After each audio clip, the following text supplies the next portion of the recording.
আর 6 দিয়ে বুঝাইবার দিন শেষ হয়ে গেছে। এখন তাড়াতাড়ি আসামি ধরবেন কিনা কোন, তাড়াতাড়ি তাদেরকে আইনের আওতায় আনবেন কিনা কোন।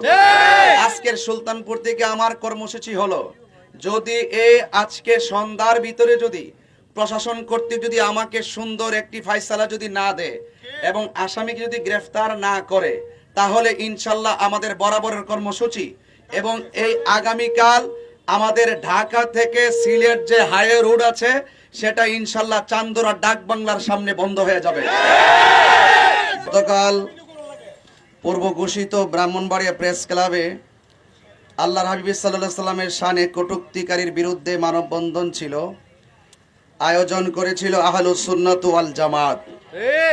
সুতরাং এই প্রোগ্রামটি পূর্ব পরিকল্পিতভাবে ব্রাহ্মণবাড়িয়ার উগ্রবাদীরা বানচাল করে দেয়। তো আমরা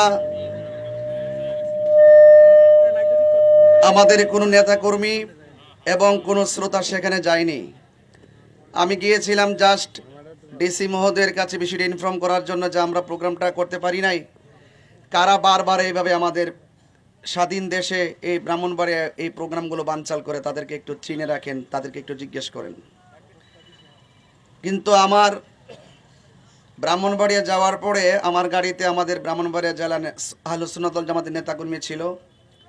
সেই নেতাকর্মীর গাড়িতে তারা মাদ্রাসার ছাত্ররা জামে ইউনুসের বরাবর যে রাস্তাটা, এই রাস্তাটার ভিতর থেকে দৌড়ায় বেরিয়ে এসে সেই জায়গাতে আমাদের গাড়ি ভাঙচুর করে, সেই গাড়িতে আমিও ছিলাম। তো এতে সারা বাংলাদেশের আহলুস সুন্নাত ওয়াল জামাত নয়, সাধারণ জনতা এমনকি অনেক হিন্দু মানুষ পর্যন্ত মর্মাহত হয়েছে।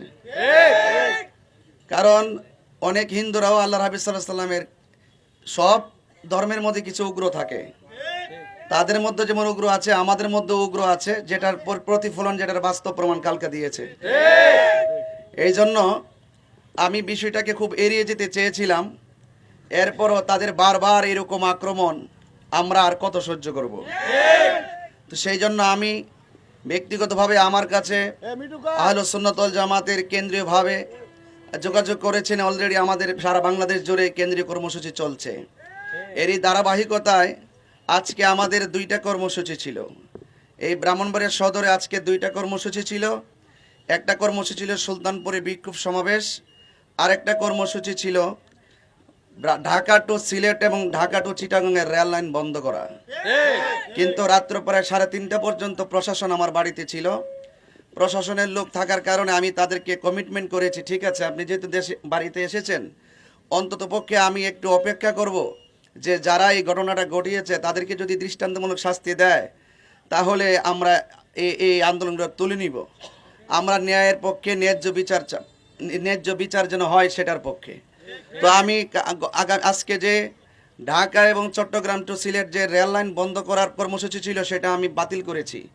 এবং আজকে এখানে আমাদের কর্মসূচি ছিল এই টোটাল হাইওয়ে রোড সামনে পিছনে সবগুলো বিক্ষোভ সমাবেশের মাধ্যমে সব ব্লক করে দিব। কিন্তু সকালবেলা ঘুম থেকে ওঠার পরে এডিসি মহোদয় আমাকে ফোন করে বলছেন যে হুজুর, আমরা সর্বোচ্চ আমরা আপনার এই বিষয়টা আমলে নিয়ে আমরা চেষ্টা করতেছি আসামিদেরকে ধরার জন্য, কারা এই ঘটনাটা ঘটিয়েছেন। আমি এখানেও তাদেরকে সম্মান দেখিয়েছি 6:30টার পরে সম্মান দেখিয়ে আমি এই পর্যন্ত আজকের এই প্রোগ্রামটা স্বাভাবিকভাবেই আমাদের যে এলাকাবাসী দায়িত্বশীল যারা আছেন, যারা মাঠে কাজ করেন, শুধু প্রতিনিধিদেরকে নিয়ে আসছি। এখানে যারা আসছে এক একজন এক একটা প্রতিষ্ঠান, এখানে যারা আসছে এক একটা নেতা।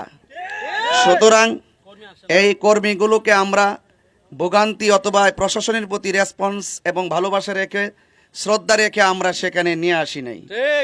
আমি আজকে এই মানববন্ধন থেকে আমি উদাত্ত আহ্বান করব। আজকে দেখেন, আমি কিন্তু অনেকে যারা বলেন যে মাঠে আমি কেন নামি, এরা মাজার ভাঙ্গা শুরু করেছে, আমি মাঠে প্রতিবাদ করেছি, সুন্নি জনতা প্রতিবাদ করেছে, ঠিক কি না?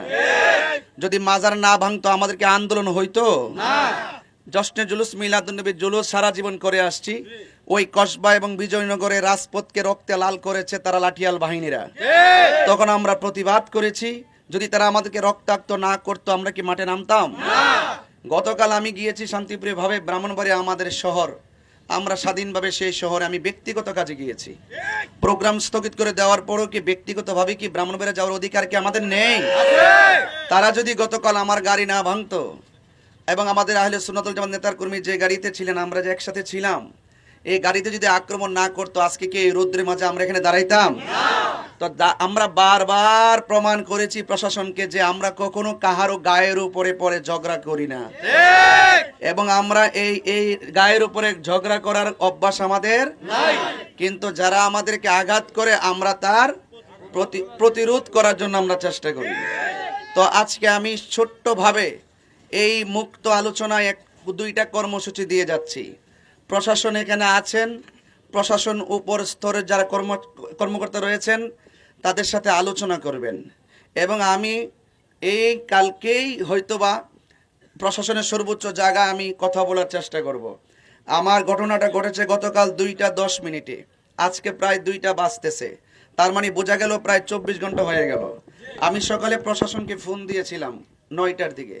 তিনি আমাকে বললেন কি জানেন, তিনি আমাকে বললেন যে ঘটনাটা যে ঘটাইছে আমরা তো জামে ইউনিভার্সিটিতে ফোন দিছিলাম, ওনারা বলছে ওনাদের মাদ্রাসা বন্ধ, এখন কেডা ঘটনাটা ঘটাইছে আমরা এটা দেখব।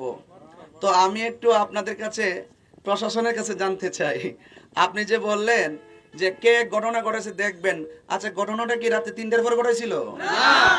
দিনের বেলা প্রকাশ্যে ঘটাইছে, রাস্তাঘাটের সিসি ক্যামেরা আছে, এগুলো তদন্ত করা কি খুব কঠিন ব্যাপার না? তো এই জন্য আমি প্রশাসনকে বলবো 9 আর 6 দিয়ে বুঝাইবার দিন শেষ হয়ে গেছে। এখন তাড়াতাড়ি আসামি ধরবেন কিনা কোন, তাড়াতাড়ি তাদেরকে আইনের আওতায় আনবেন কিনা কোন। আজকের সুলতানপুর থেকে আমার কর্মসূচি হলো, যদি এই আজকে সন্ধ্যার ভিতরে যদি প্রশাসন কর্তৃক যদি আমাকে সুন্দর একটি ফায়সালা যদি না দেয় এবং আসামিকে যদি গ্রেফতার না করে, তাহলে ইনশাল্লাহ আমাদের বরাবরের কর্মসূচি এবং এই আগামীকাল আমাদের ঢাকা থেকে সিলেট যে হাইওয়ে রোড আছে সেটা ইনশাল্লাহ চান্দুরা ডাক বাংলার সামনে বন্ধ হয়ে যাবে।